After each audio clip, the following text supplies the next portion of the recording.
Bonjour les gars, c'est Naïm. Aujourd'hui, on se retrouve pour une vidéo sur ma télé. Oh là là, je déteste faire ça. Parce que regardez, on dirait que je regarde juste le point. Je sais pas si vous voyez, mais il est juste... Non, c'est bon, je vais arrêter. On se retrouve pour une vidéo très bonne et très belle. On va regarder des trucs. Et on va se dire si c'est bon. Oh mon Dieu! Je sais pas si vous connaissez, mais c'est quelque chose. On doit deviner qu'est-ce que c'est. Je vais vous montrer tout de suite. Vous voyez là? Je crois pas. Attendez. Je vais mettre ça.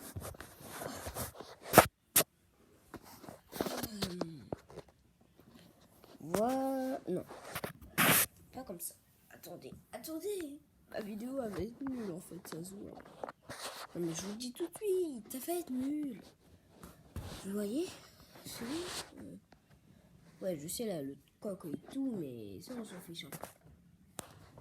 Pourquoi pas mettre là? Là on voit mieux. Là vous voyez mieux. Avouez, vous voyez mieux. Avouez. Je suis malade, je crois, mais je sais pas. Et ça c'est cool. Je suis moche en fait. Bon, on va commencer tout de suite. Voilà, je suis... Oh, attendez. Un détective disparu.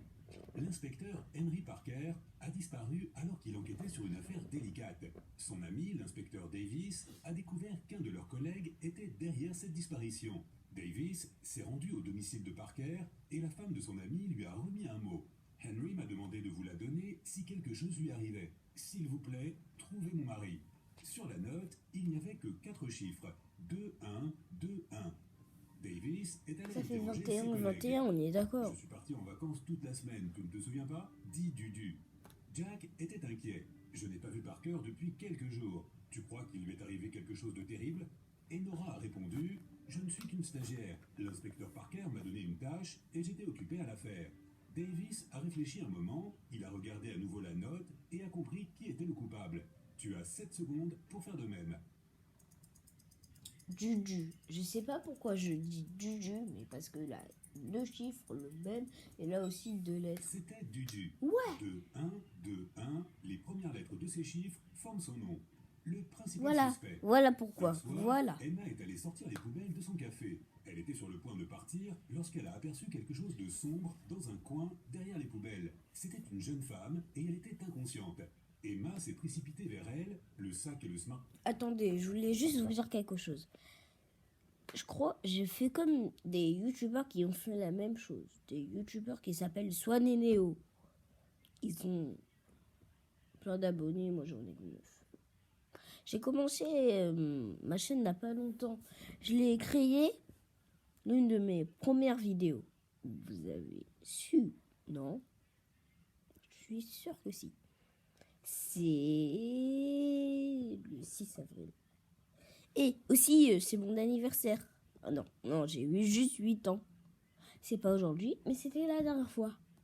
Donc, c'est mon anniversaire. Ah, aucune logique. Bon, on continue. Le téléphone de la jeune fille était par terre, à côté d'elle. La première personne sur la liste de contacts s'appelait Frangine. Emma a appelé le numéro et a entendu une voix de femme. J'ai trouvé ta sœur par terre. Il semblerait que quelqu'un l'ait frappée à la tête. Oh mon Dieu, c'est horrible. Je viens immédiatement. Ensuite, Emma a appelé la police. La sœur et les policiers sont arrivés en même temps. Arrêtez cette femme, c'est elle la responsable. Et Emma a pointé son doigt vers la sœur. Pourquoi a-t-elle dit cela?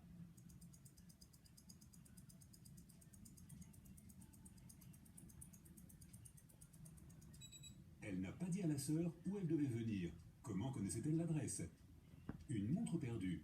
Mia était vendeuse sur un grand navire de croisière. Un jour, elle a trouvé une montre super chère dans la boutique où elle travaillait et a lancé une annonce à la radio. Très vite, 4 personnes sont apparues. Chacune d'entre elles a affirmé que c'était sa montre.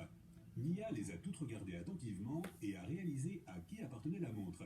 Peux-tu aussi le découvrir? Oh, c'est lui là. Le garçon là. Je sais pas si vous voyez, mais lui là. Où je tourne le doigt. L'homme a bien une ligne de bronzage sur sa montre, mais elle est beaucoup plus grande que la montre que Mia a trouvée. La jeune fille a déjà une montre à la main gauche. Pourquoi en porterait-elle une deuxième? La vieille dame doit être très distraite. Son chien porte sa montre en guise de collier. Donc, la montre doit appartenir à l'adolescente. Les devinettes Quoi? de grand-mère. Marc était mort de faim après une longue journée à l'université. Son appartement était trop loin, alors il avait décidé de passer chez sa grand-mère. Il savait qu'elle avait toujours quelque chose de bon à lui offrir.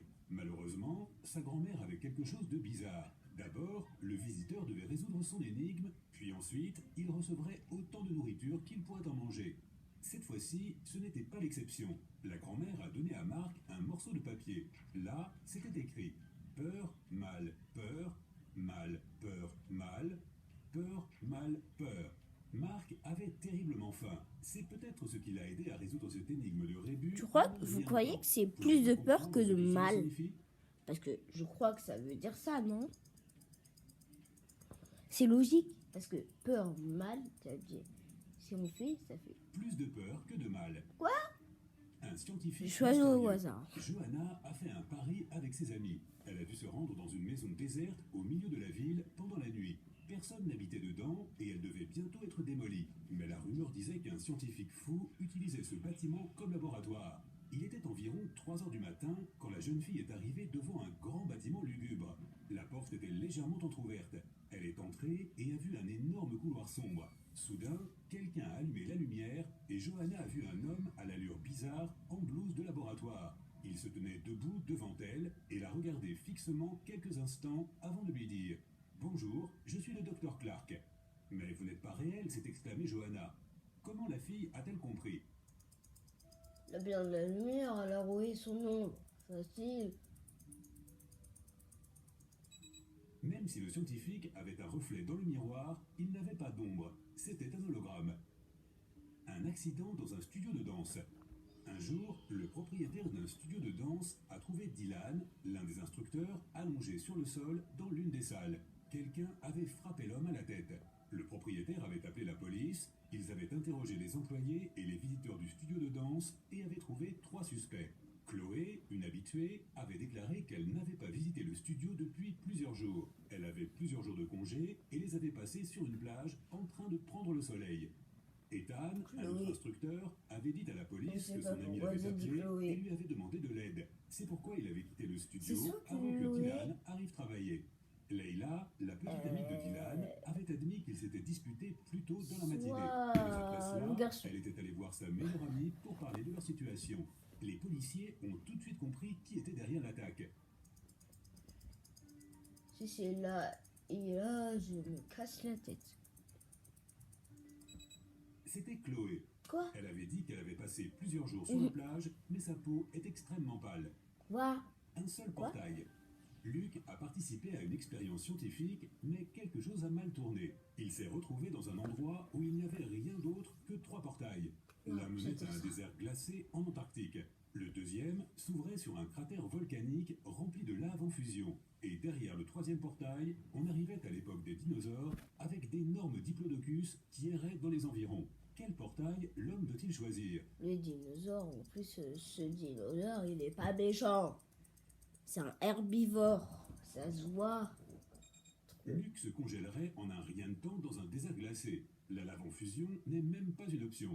Mais les diplodocus sont totalement inoffensifs pour l'homme. Ils s'alimentent de Voilà, c'est logique. un professeur dangereux. Moi, je me suis dit ça grâce à ça. Martha se promenait dans le parc près de chez elle. Il faisait sombre et il n'y avait personne autour. Soudain, on a tiré sur son sac par derrière et la personne s'est enfuie. Martha est partie à sa poursuite. Elle était presque sûre que cette personne était une femme, mais elle n'avait pas pu voir son apparence ou ses vêtements. La femme avait disparu à l'intérieur d'une école. Quand Martha est entrée en courant, elle a vu 3 professeurs. La fille les a regardés attentivement et a vite compris lequel avait pris son sac. Peux-tu faire pareil? Elle avait des lunettes. Pourquoi j'ai choisi ça? La femme au milieu ne pourrait pas s'enfuir avec un plâtre sur sa jambe. Celle de droite n'a rien dans les mains. Où aurait-elle pu cacher le sac de Martha si rapidement? Mais la femme de gauche a un grand sac de courses sur l'épaule. Un vrai professeur n'aurait pas besoin de cela pour aller en classe. Peinture manquante. L'inspecteur Henry Taylor se préparait à aller travailler quand il a entendu des cris qui venaient de la maison de sa voisine. Il s'est précipité jusque-là, la porte était fermée. L'homme a dû taper dedans plusieurs fois avant qu'elle ne cède.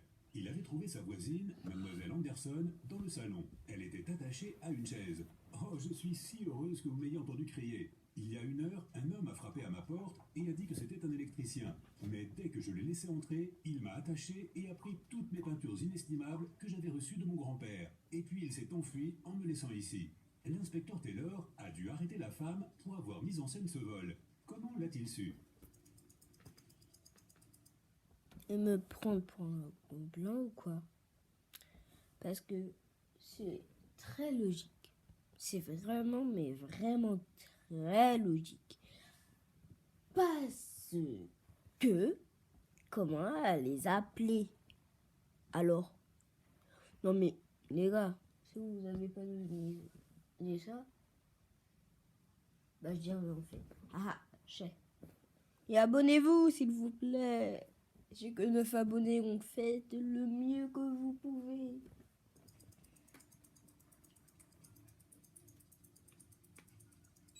Quand il a essayé d'entrer dans la maison, la porte était fermée de l'intérieur. Qui aurait pu faire cela si mademoiselle Anderson était attachée et le voleur s'était enfui de la maison en courant? Un accident de voiture. Je me suis trompée. Emily rêvait depuis longtemps d'avoir sa propre voiture. Et finalement, elle l'avait eue. Elle était si heureuse qu'elle était immédiatement partie faire un tour en voiture. Elle était assez prudente comme conductrice et n'avait jamais enfreint le code de la route. Mais soudain, elle avait entendu un vilain cri et avait été poussée en avant. Lorsqu'elle est sortie de son état de choc, elle a vu une Toyota rouge disparaître au loin. C'était un délit de fuite. Emily était extrêmement bouleversée. De très mauvaise humeur, elle a continué son chemin. Mais 10 minutes plus tard, elle a vu la même Toyota rouge garée près d'un café. Emily a couru à l'intérieur où elle a trouvé 3 clients. La jeune fille n'a pas eu besoin de beaucoup de temps pour découvrir qui était le conducteur qui avait heurté sa voiture. Le dernier. C'est sûr de cacher les derrière. C'est l'homme sur la droite. Les 2 autres clients sont déjà en train de manger, mais lui, il est encore en train de regarder le menu. Une balle coincée. Martin jouait avec son nouveau ballon de football et à un moment donné, il a donné un coup de pied un peu trop fort et le ballon s'est envolé dans les airs. Il a fini à l'intérieur d'un poteau de la clôture. Le poteau était très étroit et la balle y rentrait à peine. Mais quand même, elle est descendue tout en bas. Malgré tous ses efforts, Martin n'était pas arrivé à faire sortir sa balle du poteau. Heureusement, son ami David l'avait rejoint. En un rien de temps, le deuxième garçon avait aidé Martin à récupérer son ballon. Comment a-t-il fait?